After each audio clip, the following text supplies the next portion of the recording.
Hey there, film fans. I'm Jeff. I'm Dave. Don't you do this again, you son of a I just jerk. lost my audio completely. I'm so Yeah, we sorry. don't hear you at I all. can't hear John anything you guys John just has said. completely muted himself. You're on mute. Yeah, Connecting fucker. to audio. I'm back. Yeah. I'm back. All right. Welcome to the most professional show on Apple Podcasts, Spotify, and wherever else you get. Just check the link tree that Dave set up for us. Someone may send us to you as a joke. Just give it a listen. It's fine. That's right. Oh We just my God. basically just rickrolled you. John, do you want to tell the people what our podcast is about? No? Okay, cool. Yeah, So- this is a pod in which we'll challenge one another to discuss movies both new and old with a strictly positive eye. I really hope someone was listening to that on like 2 times. We keep it positive, and if we don't keep it positive, Dave plays the sounds. I guess any of us Also, can. And we if take a keep drink. it stupid. So, Yeah. We take a drink. We're going to start with our pre-show shot. Let's do it. Cheers, Yeah. boys. Ooh. Ooh. Dave, you want to bring us Do you want home? me to open that bottle in front of you? Do you trust me? So pour yourselves a glass and double check your fucking reservation. Nice movie And joke, John. We're Yeah. gonna talk about a movie that keep was them the gentle best at the ad top. for fucking Hilton hotels ever. Yeah, hotel chains Oh are my like lord, dude. Airbnb. I can't believe Airbnb isn't like. Can they I sue have for to, satire? Or I have like, to how do they wonder, get- like, or not sue because of did satire? someone just call marketing at Airbnb and go, "Hey, can we use your name in our movie? Where it's just set in an Airbnb?" And they're like, "Yeah, go for it." There's these lawyers had to have been like that SNL thing, right? They're like, I don't know, some is it harmless fair little, use? harmless Is it little fair indie play? film, like some No, product wait, placement, because Airbnb's not doing too good at the moment. Like they're No, we getting a know lot of this. negative press. you actually literally have to justify that the characters would actually do this, right? Isn't that, John? What do they teach you at film school? It depends. I don't know. About- I don't know if Airbnb has that level of marketing people, the lawyers. I mean, this would have been very tough to get. This would have been official. They would have had to get official release. You can't use fair use outside of most things. It's usually only applied to documentaries and stuff that has to do with universal truths, not fiction. So, universal documentation, objective documentation, not really designed for this. So, Yeah, I think they just had a really good sense of humor and they were like, this is going to be fun. Yeah. This might actually rev up. You know, I could see a bunch of fucking horror movie nerds enthusiasts, going and yeah. staying. Yeah, I think it's like their marketing just like shot through the roof. Those fuckers It's are like, people might have September. We died in got this October. house. I'm there. Yeah. No. What's next month? Come on. I think they're leaning into it. I think they thought this was going to be fun. funny. And I think it was really People- fun. We're talking about Barbarian, not to be confused with Conan the Barbarian, which we talked about a few weeks ago here on this show. There So are you can distinct go ahead. similarities. The rocks are the same color. Jesus Christ. Yeah, it was reaching too. This is a new movie, just came out, made about $10 million or so, and apparently won the box office because the box office is not doing too well these first 2 weekends in September. But hey, $10 million on this movie, it's probably pretty good. I don't know if you've seen the trailers for this. I hadn't. Another movie I went in cold. I really And wish you guys told me everybody's it was going to be a recommending- scary movie. Everybody recommends that you don't, to be honest, that you don't see anything about it because All right, so the let's trailer do, doesn't give anything, like doesn't give very much away at all. It just sets the premise. It has hardly anything that happens in this fucking movie in it. So maybe let's keep our opening segment very spoiler free and just give it our endorsement or not, and then we'll turn the spoilers on pretty quick. Does that seem like a pretty good plan for you all? Yes. Sure. Good. I don't want to mention too many cast members, but Georgina Campbell is a BAFTA winner. She's British. These Brits are fucking good at their American accents, man. They Yep. just are. Never would have guessed that. She won a BAFTA. She was also in a Black Mirror Wasn't there an episode. article written about how like the American accent used to be in like Northern England? That was what they actually sounded like. I think What? someone Oh, I wrote a don't study on know. that. So that like it was to disprove the joke in Robin Hood Man in Tights Oh, where funny. it says about unlike other Robin Hoods, I can speak with an English accent. They actually Oh, did wow. a story on it and went, no, they actually would have sounded like Americans. Weird. Well, John's brother-in-law, who's an actor and British, has a lot of thoughts about accents. We'll have to have him on here one time to talk about it. But this movie Sure, yeah. Accents was and watches. written and directed by Zach Kreger. Is another. I feel like this is like the 10th time this year where it's an actor turned writer-director, John.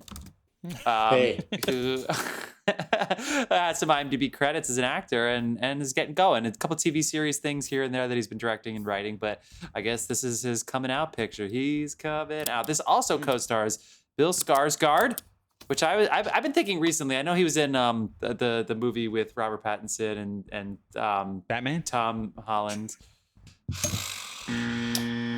What movie? What movie are you talking about? the devil, Mm-hmm. something like that. I didn't.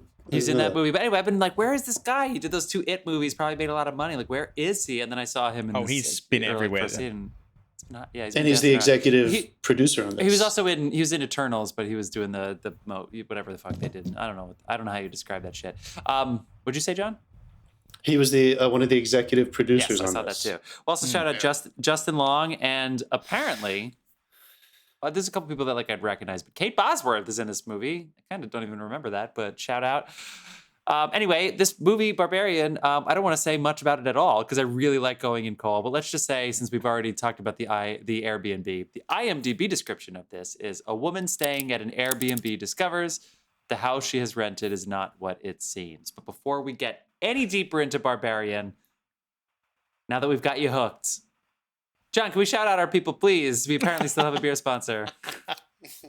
Carlos Barroso, shout out cbarroso.beer on Instagram. Give him a follow, some likes, some checkouts. And Dasein provides all the music on this episode and every single episode.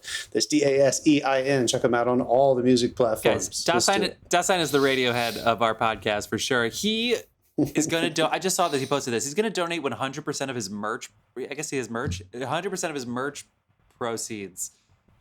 I didn't look up where or if he's actually doing this, but I'm pretty sure I read that somewhere. So I'm pretty sure buy some merch and 100% of it is going somewhere awesome. 100% of it, the merch you bought is coming to your house.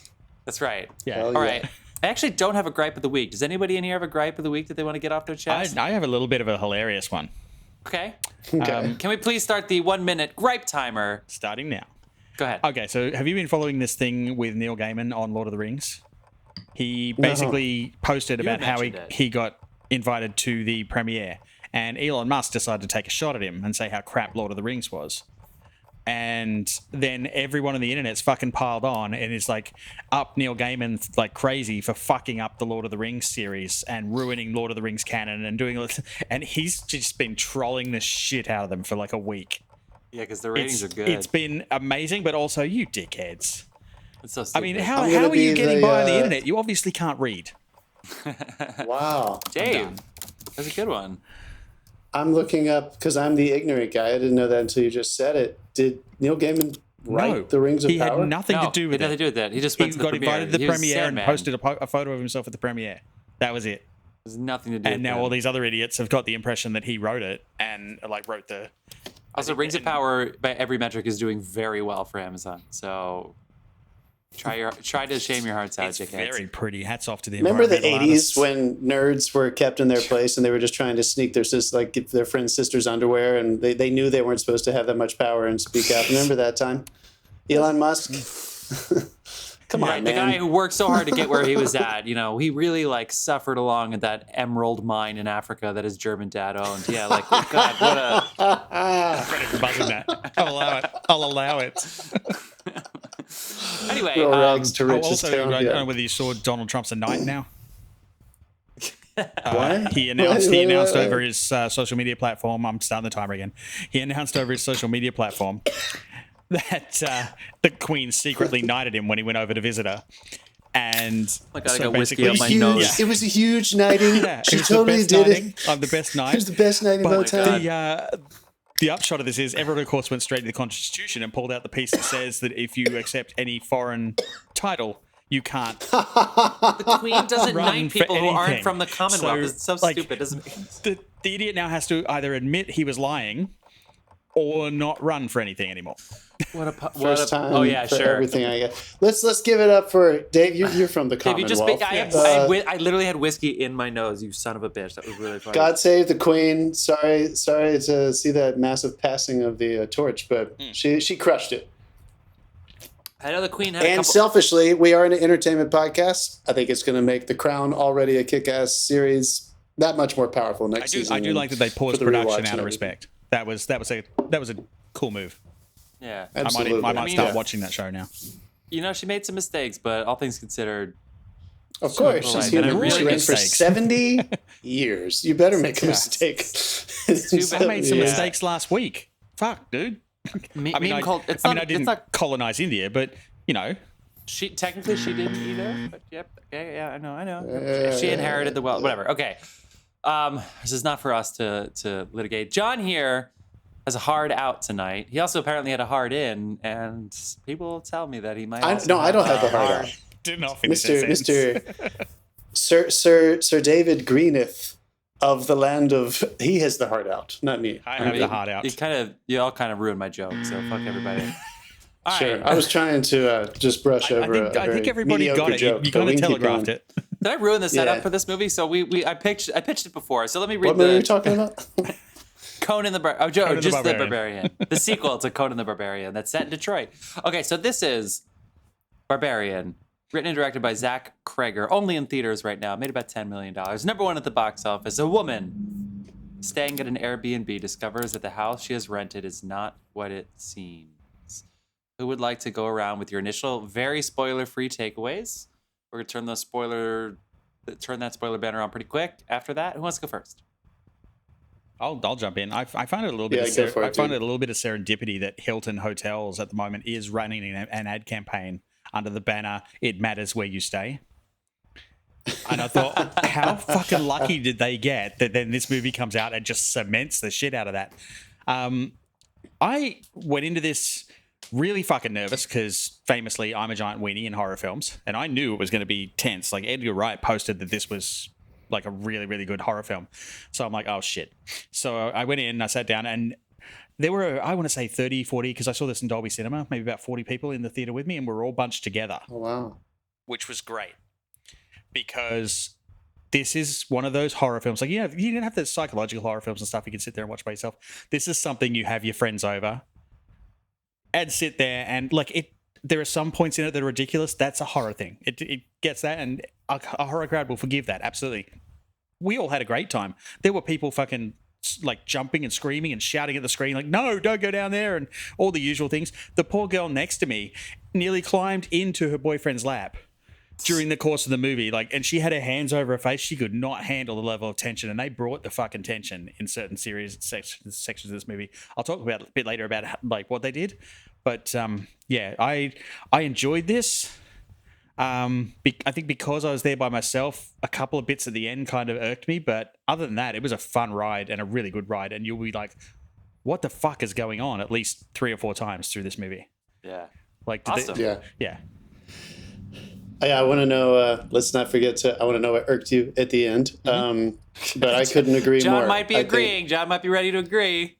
No, I'm just curious why you said because I was by myself. I'm just curious why it mattered that you said because I was by myself. There were a few things that I just didn't know what you meant by that. I really enjoyed this. I don't know if I could say enough about it just in terms of a refreshing take on how to tell a horror story. And I kind of don't want to say anything else yet because there are some specific filmmaking and script writing techniques that were applied here that I think are what make it so unique. It's not just that there are some really great scares. There are some really great scares. I know where you're going with that, and I agree wholeheartedly. Yeah. So we'll wait till we hold off. But I give it two thumbs up for sure. If you like horror movies, you should go see this. If you don't like horror movies and you scare easy, you might not want to see this. And don't take as many friends as you can. This is a fun ride for a group. Yeah. Guys, it's a love fest. I agree. I was pleasantly surprised. I didn't even know. I texted you on Saturday. We're recording this during the Emmys right now on Monday, the 12th of September. I texted you on Saturday and I said, what movie are we seeing? And I went and saw it. I did. If I'm seeing the movie, I kind of like going in knowing absolutely anybody else nothing. in the world know how Google Drive works? Because there's a spreadsheet. Yeah. I was out and about. Go fuck yourself. Anyway, I know it's on me, but it works doesn't on matter. your phone. Anyway. Guys, they don't need to hear this. It's surprising. It's simple. It's subtle. Nothing is wholly unique about this, and it's just right. It's just right. I was waiting for that. I was like, "Where's the horror going to be?" It didn't happen immediately. It sort of except for the opening, which sounded like The Witch, like the soundtrack to The Witch when she was outside the car, and then it goes in and goes silent. And I was like, okay, so obviously they're letting me know that it's going to be a horror film. Way to set your tone, people. But then it was just like weird. It was weird for a while, but it comes and goes. Very early, the first scare anything, my arms were in the air. I realized that. I don't know, my elbows, if you're on YouTube or Matt, if you're working out. I was like, well, I don't know if I was trying to like hide my face, but I didn't want to use my hands, so I used like my whole. I don't know what I was doing, but I remember that, and I remember thinking, shit, all the people around me saw that, but then everybody else at some point in the film did it too. So yeah, that's half the fun. I remember going and seeing a movie in 3D back in the 80s, the original 3D, and I kind of Treasure of the Four Crowns or something it was called, and it was one of the first times they used 3D. And one of my mates who lived down the road came with me and my dad, and he sat in front of me, and I couldn't tell you what that movie's about. I'm watching him ducking and diving the fucking spears for the entire movie. Like arrows are coming out, and like he sat there and shat his pants for like an hour and a half. It was great. I looked away a couple times. I was like trying to look away, but then I peeked back. I really did. So all right. So the fun of talking about this is going to be with spoilers so that we can at least acknowledge some of these filmmaking these are tonight. So we all loved it. You should go watch it. I think if you like horror movies, you're going to be very pleasantly surprised. We're not saying it's the greatest horror movie ever made, but you're going to have fucking fun. Go see it in the and theater. I think it is a really good horror movie. Also, I will tell you, the Dolby Cinema release of this is worth it. Yeah, they worked on the audio. Yeah. I will say this before we break into to spoiler free. It's not a slasher and it's not highbrow. Yes. Like you're gonna have fun if you. You don't have to like think it's gonna be this really smart horror movie, and that's why we're praising it so much. But it's also not like cheap and just gory. It's not gonna be that either. It's gonna be something right in the middle. Slasher, highbrow, gore triangle, right in the middle. Mm-hmm. Yeah, I think you really nailed it. Something for everyone. Yeah. Okay, let's do it. Creep factor of 15. All right, spoilers. We are going for spoilers. Minutes. Pretty good for us. Okay. Record time. All right, so my favorite thing about this movie, and I'm just going to say it generally because we can get into details later, is the structure. This is what for me was so unique about this movie. And we said trailer, not trailer. I saw the trailer a couple times for this before some movies we've seen recently. And they did such a good part of giving you that premise, which it is the premise, but it's not really ultimately what this movie ends up being exclusively. So it was good for them for a trailer, and it also really lent itself to completely masking the two other major stories that eventually do come together. But like my favorite moments in this screening, and we had a similar experience. There were probably 30 to 40 of us sort of in the middle of a larger theater. Yep. And I noticed a pattern with the edit that they really enjoyed cutting away hard after really scary moments, especially that first one. Yeah. And every time it would happen, everyone around us, including myself, would be like, oh, like everyone would just like start like laughing and be like, oh my God. Like there was this cathartic release of like laughter and uncomfortableness. And then they just had us after that. Like as soon as we all kind of got on board with like what was happening with the pattern, it just lent itself to this very unique viewing experience where it didn't feel like a typical horror movie in that sense. It felt like they were toying with the functions of how you watch horror movies, which is really cool. Yeah. I'd never really felt that way before when I was watching a horror movie in a theater anyway. You know what they did really well because they had these different chapters. The first one, I was like, I can't believe they would do that to us. Like, of course, I knew deep down that we were going to go back, but I was like, I'm so surprised that they let us off the hook in a way. But of course, they didn't. They just were biding their time. But they actually set up at least 3 different really good stories that we didn't really need a conclusion to them, you know, like the Justin Long story, for instance. Like honestly, just the Airbnb with the 2 of them, that's a great horror movie on its own. Just the 2 of them. And then, you know, that was how this started. That was this first piece that was written. It was a short. Yeah.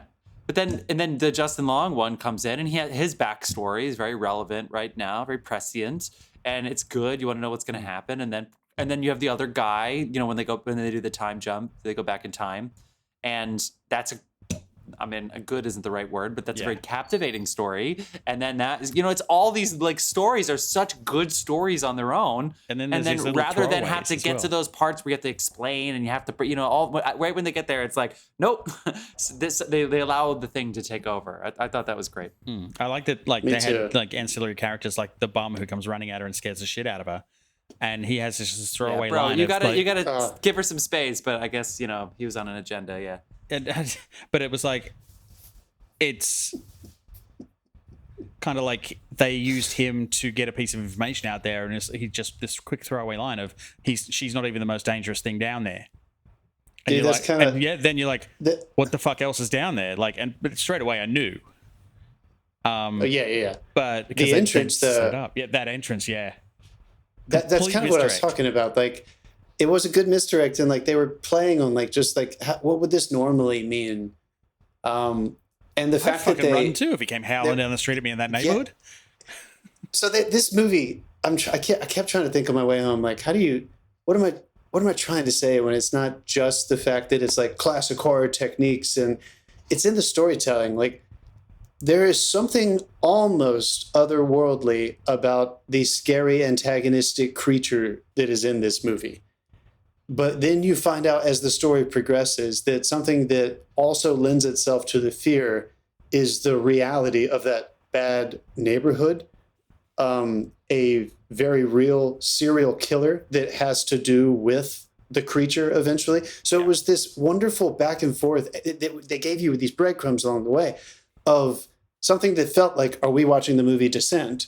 Which is, like you're kind of always looking around the corner for a monster kind of thing. And it didn't turn into that, which was so awesome. And playing off the reality of there were scary things in real life too. And sometimes they appear in just moments where there's a man chasing me in the street. That's enough to freak out anybody. And sometimes it's a much more bigger picture of, y'all, it kind of reminded me of when they introduce a character who eventually is, if you put the pieces together and you wait long enough, you realize this is a giant arc that has to do with this man who used to be a serial killer that owned this house. And I don't even know if I need to say any more than that. The fact that you play with that, it almost gave me like the first 20 minutes of There Will Be Blood vibes. Like, we fill in the gaps of how long he's been doing this and how dedicated he was to living that life, that he's still there, that when we do find out specifically that these are generations of these women that he has been doing it to, and it created this thing. Like, there was something that I got to do all on my own in my head that was more terrifying than trying to show it through a montage. That is storytelling like cream. You fill in the gaps enough for the mind to put like the pieces together, because our imagination is far better than anything they can show on that screen, and usually more vicious. So just like sorry, these things are they happen. Keep going, guys. Keep going. Okay, John's out for a second, but these things happen. Not the specific the results of this, but the fact that this happens in real life, the fact that the Airbnb thing is terrifying and scary, and if Justin Long, no matter what you think of that situation, like, you can empathize if that happened. Nope, I was waiting for him to die. Well, he was a dick, fine, but okay, but it's like a realistic thing that is happening to people, so it's like, it's okay to spend a couple minutes on it, but so just actually think about even that though they played with like it was like did he do it, or is he innocent of this accusation, or did he? And then they have that scene in the bar where you're like, all right, you've got a clock on you, buddy. When are you dying? When are you dying? Yeah, because even if it, like, he's got to die. He's got to die. The people next to me were like, oh, like in disgust when he revealed what actually happened in the bar, and I was on board as well. Like, I didn't. Too. Yeah. I love that Justin Long didn't overplay it too. He just kept, like, when he was on the phone, he was like, bitch. He's like, and you're just sitting there and you're like, the behavior is consistent enough for me to think it was real. You didn't have, you don't have to give it all in one scene to prove that you did it. You know what I mean? Just to be a dick the whole time you're there, but don't think you're a dick. Think you're justified. It's like, that was just enough. He played that really well. But the guy who owned the house, the guy who created the monster, like that, the fact that happens in real life. Obviously, the monster thing is crazy, but nothing's scarier than that. Nothing's absolutely. Seeing the tapes, nothing is scary. No monster is scarier than seeing those tapes. I mean, it's like when you create a haunted house, and it's like, there's a haunted house thing. Come stay in this haunted house. But if you create a house that had 15 murders, come stay in this house that's had 15 murders. It's a different fucking way concept. More than that, right? That can happen. But I'm talking about if you were just saying to someone, come and do this. Like, the 15 murders, you get a lot more no's than yeses, because it's something that could happen to you. So, and this is something that could happen to people. I mean, there's so much good there. So that's what I thought was, again, these horror conventions that are also like this back and forth between the things I was mentioning. They established that in the whole tension of the first scene is, do we think this strange man is a monster? Yeah. Is And she they going? fucked with you. Are her instincts correct? And she's going to think like, no, I should be scared. This is a strange man. This is scary enough. I don't know if I should be staying here. The door opening and stuff. I just thought that like the fact that they bring it back and they're like, no, women, you are right. You can never trust them. I mean, it just played brilliantly into itself by just like this kind of thing could happen. It's not about the likelihood of it happening. It's just the fact that there's potential there. There are monsters there, and monsters. If hurt people, I guess monsters create monsters. I also like. And I thought that was kind of a theme that I was thinking about. There were also like realistic decisions in the writing. Like she opens the door in the basement and looks up and the light's not going in, and she's like, nope, not going in there. Yeah. And then it gets the better of her. She has to find out what's in there, so she finds a way to light the tunnel better and goes in. And like that is something that would happen. Like a lot of people would be like, "Fuck that!" Not everyone, like almost no one would leave. They'd find a way to light that thing so they can find out what's in there. Because curiosity just gets the better of you. Well, you step in, you tiptoe in. I also think that the guy, Bill Skarsgard, fucking Pennywise, whatever. I can't believe it was like it's like 8 years ago, and this guy still looks young. Like he's still got it. It's fun, man. I'm calling Vampire. He's got that it money. He's part of Nick Cage's pack. He's got that it money. Certainly Volume 2. He was like, all right, people, let's go. You want me to make up chair 6 hours a day? You got to pay. Okay. The fact that he, like a total dick, goes. I mean, how far? I know it's easy to say now, but how far do you go in that tunnel? Do you go through the second door? No way. That might be the only puzzle the only piece of the puzzle that they kind of just said a little bit of yada yada yada. Like, yeah. Did she drag him down there? Do you know what I mean? Like he went to go see the room downstairs and he said, yeah, I see it. And then he just never replied. And he was all the way down there. Like, because, I guess that's up to our imagination. It doesn't really matter. It's just the fact that she's in this situation and she's like going after him because she's a good person. Twice she does that. She's a good person. She should have just run. And I know that they did a good job with the structure where they set it up that the cops aren't going to do anything, and they actually gave it to us twice. Yep. So to anybody out there who is skeptical of why you should just call somebody, nobody's coming. Oh man, yeah, and the fact especially that in that neighborhood, Jesus, and that her fatal flaw. I'm not saying fatal is not the right word, but the main character Tess's flaw is that she's an empath. She is empathetic, and even though these guys are dicks, they might not deserve it, and even still, like it's not worth risking her life when they, like she just can't help it. And they also it bites they vocalized it in the they vocalized that in the very beginning with her conversation with Bill about her ex-boyfriend. Yeah. Like it's really just classic. There is nothing crazy about this screenwriting. It's just what they did with the structure. It just created all these interesting ways for us to put those pieces together. But they told us everything we needed to know, just like you do in most traditional horror movies. Well, they kind of changed genres all the way through. Like it went from ominous to, okay, we're going to get to meet these people. Now we're going to have a nice relaxing scene. Then to a few cheap jump scares, if you like. It's like they made you jump and wound you up a little bit. And it was all working the tension up to the point where they walk into that downstairs section. Yeah. And she's in that cave and you meet what's down there for the first time. And she doesn't, that's not a jump scare. You saw her coming. That was so scary. You had enough time to clench and try and crawl back about 3 fucking rows in the theater. I'm not saying I did that. Oh my God, dude, that was so scary. It was like, no, like you had time to go, no, out loud, which at least a couple of people in the theater did. And the gore was good, but it wasn't just gore because it was so poorly, it was dark. Oh, dude. But that great technique of winding you up and it's a misdirect and winding you up and nothing happens, then winding you up and then finally something does happen, but it doesn't happen the way it's happened to you already.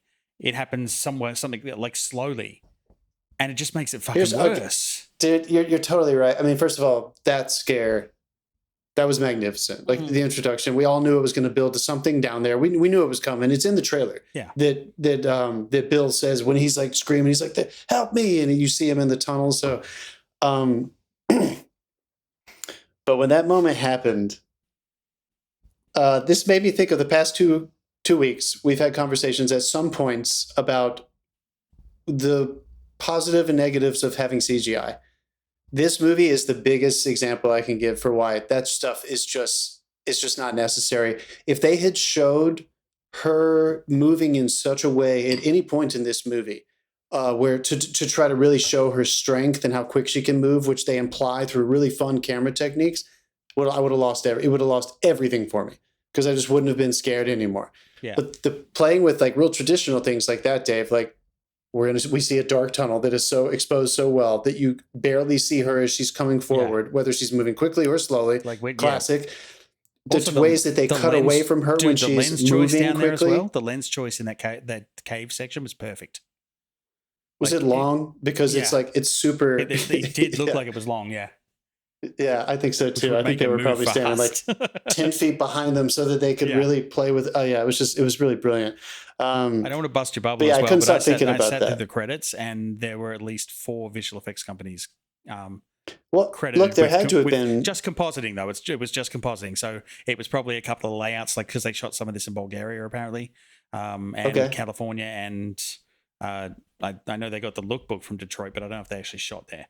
But like, so there would be some like element replacements and removals and a couple of things like that. But so it's probably. But none of it was like a performance capture Gollum crawling up the side of the cave wall or something. This was all human performance. The mother is credited to a male actor, Matthew Patrick. Yeah, it had to have been, right? Yeah, I mean that was a large person. That was guys. Dave, I don't want to brush over it because you said it. Like, I laughed a lot in this movie. Yeah.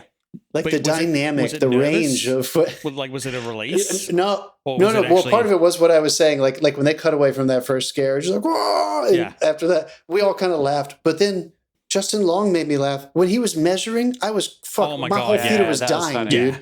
We were fucking laughing our asses off, dude. It was so funny. He was like, "Oh fuck yeah."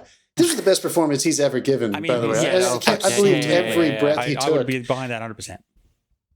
It was so funny when the role every he was reveal. Destined to play. All right, so here you go.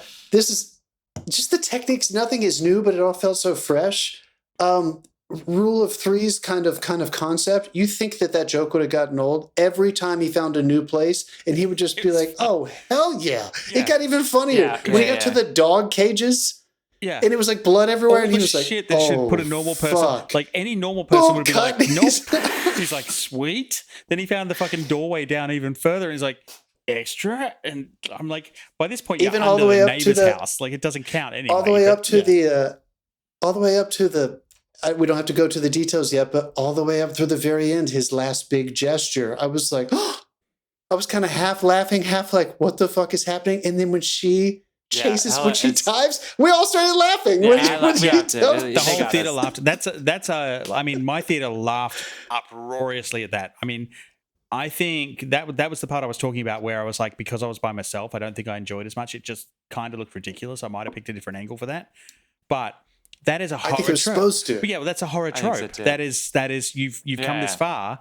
Let's like let you. That's kind of what I felt. I feel like they gave us this fun. Like I felt a celebration of the genre at that point where they were just like, isn't this ridiculous? And I did like, we were all like laughing. I thought it was supposed to be funny. We all felt very comfortable laughing at that. That's the thing. There's a couple of rules in a horror movie, but that's it. The rest of it is, and then right after it goes. Like how many Jasons we got? How many like Michael Myers we got? Like, the last 4 minutes of this movie are traditional horror, are funny. No, she's never been in here. I've lived here for 15 years. The second, but they give you that one, like you she went through the wall. The second, all right, so we have, he says it's like you're dead. Funny.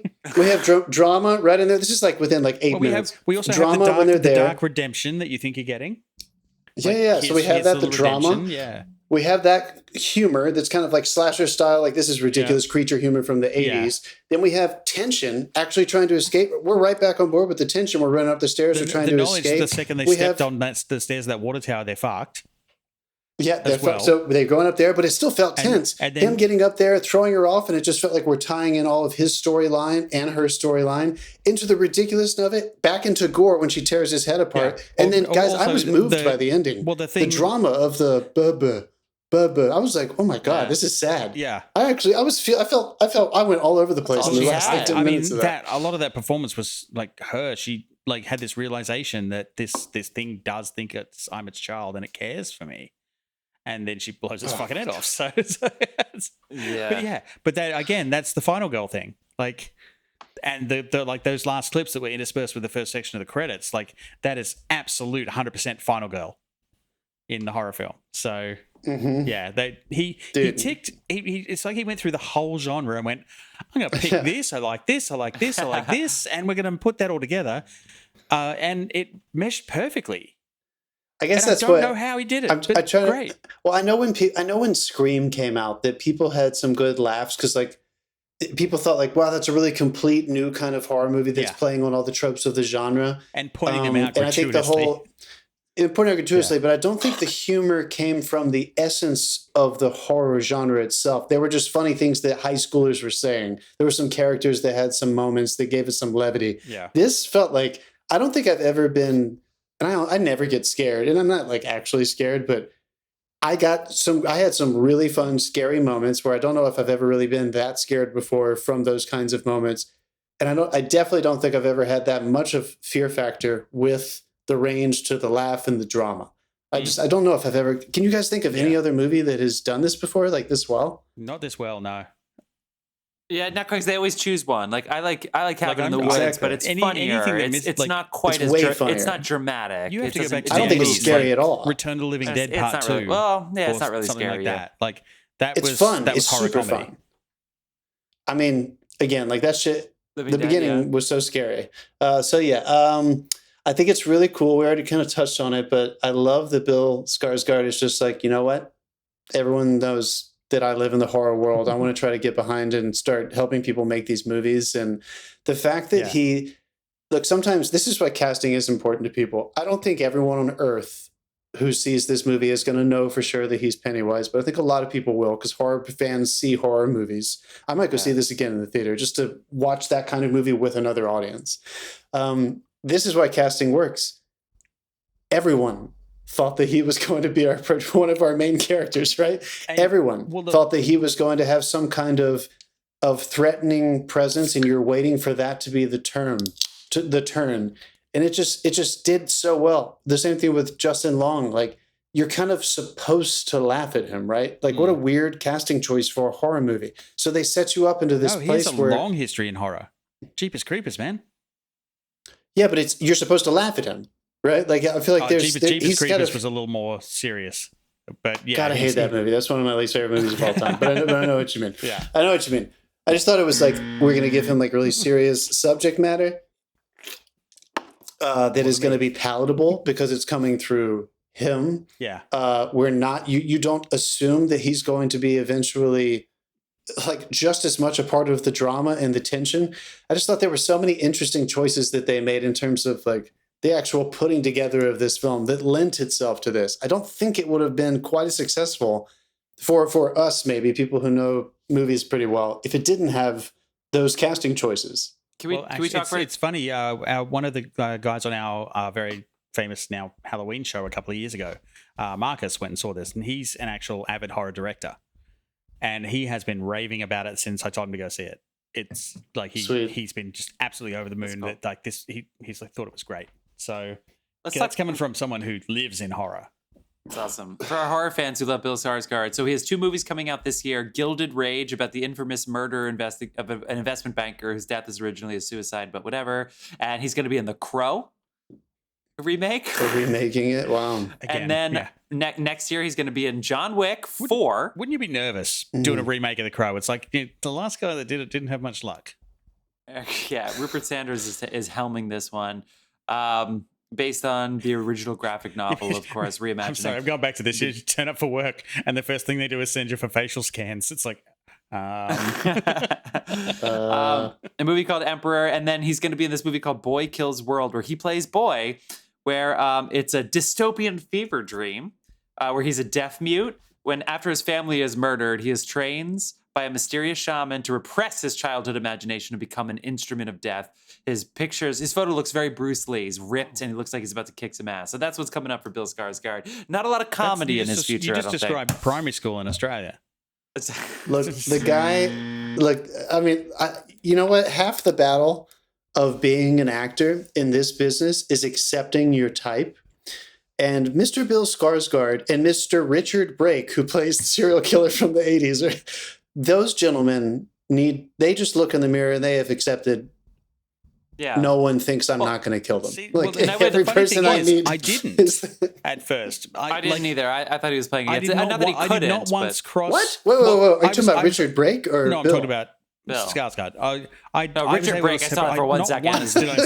His performance was so nuanced. I didn't once see him as Pennywise, which is great because I'm a huge Pennywise fan. But like he was ominous, but it was ambiguous ominous. It was like this could just be a guy who has no idea how to relate to people. And then they settled down into the story, and I was like, he's the nice guy. He's the nice guy. And then there was something that happened that was a bit weird. And I'm like, oh, he's not the nice guy. They had me going back and forwards. Another thing that was the whole purpose of that first scene. To put you on balance. That's very interesting is that he doesn't have an accent. I mean, meaning he has an American accent because the character is American. However, his inflections are not particularly American, which it just adds this creepiness to it. And I doubt it was intentional, but like the way he phrased things, the way he phrased sentences was just not how I've heard any American speak. But you know what I mean? But it just worked really well for this. So even though the sounds were technically American, the sentences weren't necessarily, and I think that worked really well. So I'm curious if I don't know what these films are, if he's going to have an accent or not. I want to talk about one thing in particular. If we could move on, everybody good? You're the one with the heart out. No, and the heart. Never mind. Jeff, tell your joke again. The time jump edits really fucking worked for me. Like when they went from Detroit now to Detroit in like the 80s or 90s. 80s. And it was that was it. Shit, I feel old. It was just I 80s. thought that was like Reagan, 60s. yeah. Oh yeah, Reagan. Reagan was president. Yeah, of course. Yeah. And like that snap from the dilapidated, burnt down fucking neighborhood to green grass and picket fences and shit. I thought that was fantastic. And they really pulled it off. Like it was literally in some of the cuts, people were in the same position when they cut. It's almost like they matted them in. Yeah, no, I totally agree. I feel like the two times that they kind of revealed the neighborhood. The first time, because really when you see it at night, the first time when she goes out to her car for the interview the next day, and she looks around and she goes, "Oh, yeah," because they made that house look like it was the only thing. Like, and it was like this is her world: the car, the house. That's all she's got. And then they broaden the world in the morning, and you're like, "Oh, you're not in a good place." And I think again that was to make you feel a little uneasy because it was not a nice neighborhood. We've all turned up to their Airbnb in a questionable neighborhood. In hindsight, Bill Skarsgård's band should have practiced there because they would have gotten some crazy shit out of that house, I think. The house that also, by the way, had some supernatural qualities. Those doors opening and closing is not exactly explained or justified in any way, shape, or form, but pretty cool effect for that opening. We know that the door to the stairwell consistently closed. It closed for everyone. If there wasn't a chair in it, it closed. And but the bedroom door opening. Oh, well, we know who did that. Because she comes out at night. She was in the fucking house. Oh, that's fucking, that gives you goosebumps. Huh? Yeah, right? That was that noise. Her breathing was that weird noise that didn't sound like a door opening or a door moving. No, it sounded like someone was drilling something. And she's like, yeah. It was her. That was just her making her noise. That's so good, dude. So scary. Yeah. Oh my God. Isn't that scary? That's good, dude. That's what I'm saying. Terrifying. Like what you're doing right now, what Jeff is experiencing right now on air is kind of like you have several moments of that while you're watching it. When you kind of put the pieces together and you're like, ooh, just kind of gives you the shivers. That guy. And you know what? Fuck Justin Long's character. But when he puts the tape on and he's our surrogate for watching, and I'm like, please don't show us. And I'm glad they did it. Yeah. When he plays the tape, all of a sudden it's like none of his past matters at all. It's like, I hope. And that was like a redeeming moment. Like he saw the thing that he was accused of as well. So it changed him and it made him an avenger of that act, yet he was accused of it himself. And that was very complex. And there are levels of variation and nuance that I'm sure the director is not going to cancel himself over, like getting into too much. But there, I'm sure whatever Justin Long did wasn't that, even though it was bad and valid, whatever. But he nailed it wasn't that. Like the performance. I do think I did sense that there was a little bit of commentary on. Look, there's Al Franken and there's Harvey Weinstein. There's this fucking Richard Brake serial killer Buffalo Bill character, and there's a high schooler, that does something that is super, not okay, but it's not that. And I do think that it's not that he was saying this thematically for us to muse on as audience members, but it lent itself really well to Justin Long's character, who was stuck in the middle of his own conflict. I think he deliberately wanted to make you think that, because then he has that moment where he's like, oh, maybe I'm a bad person. I'm not a bad person. Yeah. No, I'm a good person that did a bad thing. And then he proceeds to throw someone off a fucking water tower to save his own life. So no, he's not a good person at all. This guy was always a fucking asshole. And Totally. that cemented it. So he deserved what he got, in my opinion. You want your baby? Oh my God. Heard you guys. Oh my God. Yeah, that's so funny.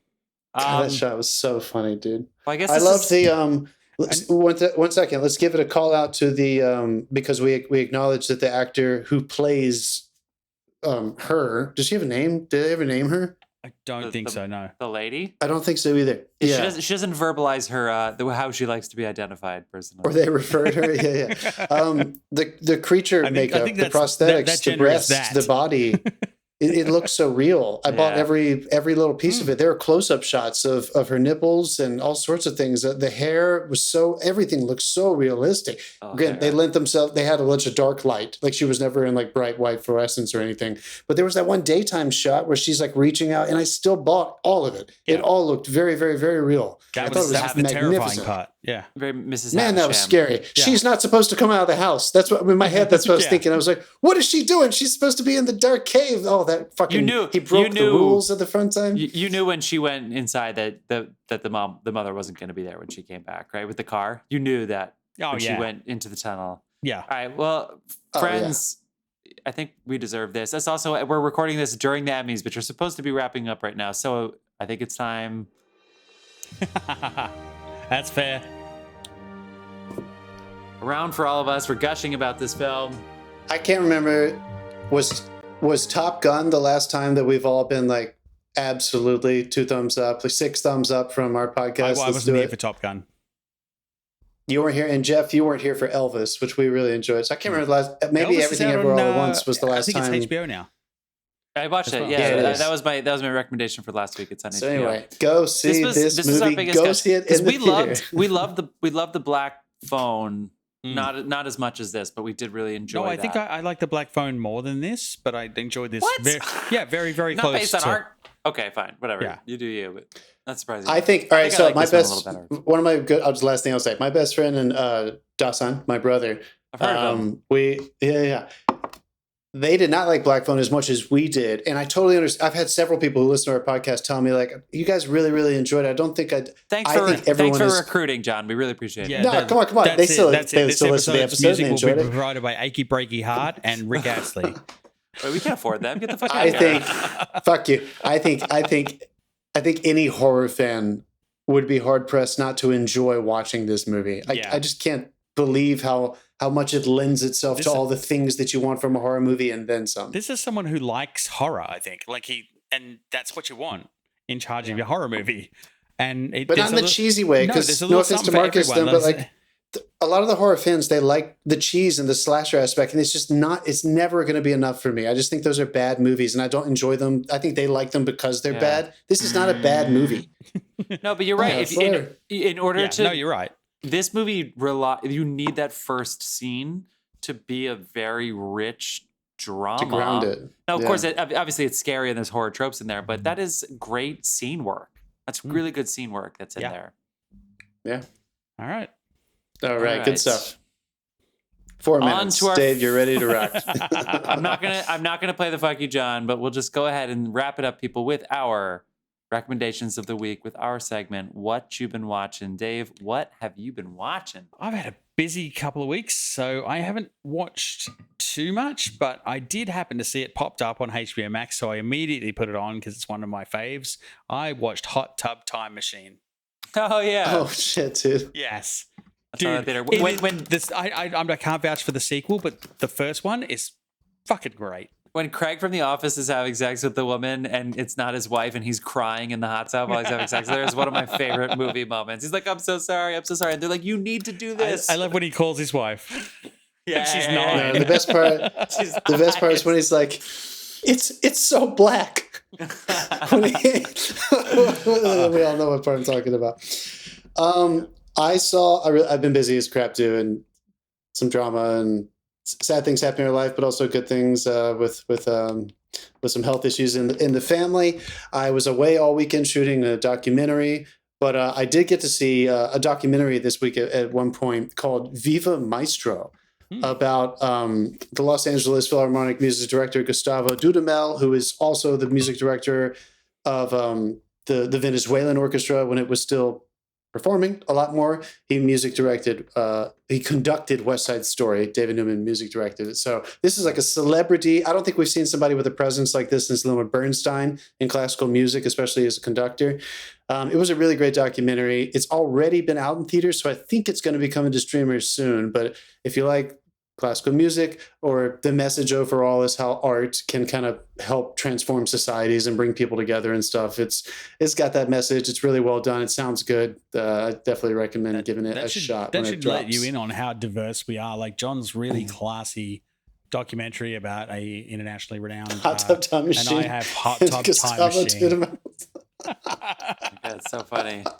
That's John Cusack, isn't it? Any TV? Man. Is that it for this segment for you guys? That is because I haven't caught up on Rings of Power, and I haven't caught up on. Right.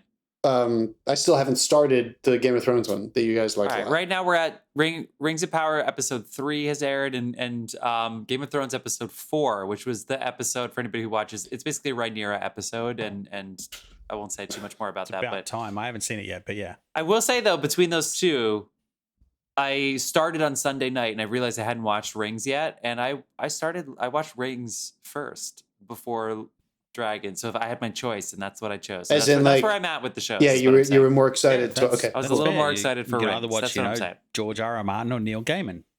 It's not Neil Gaiman. And then I finally watched Prey, the Predator prequel that everybody's raving about it. And I watched it, and it is so fucking good. It is so it's good, right? good.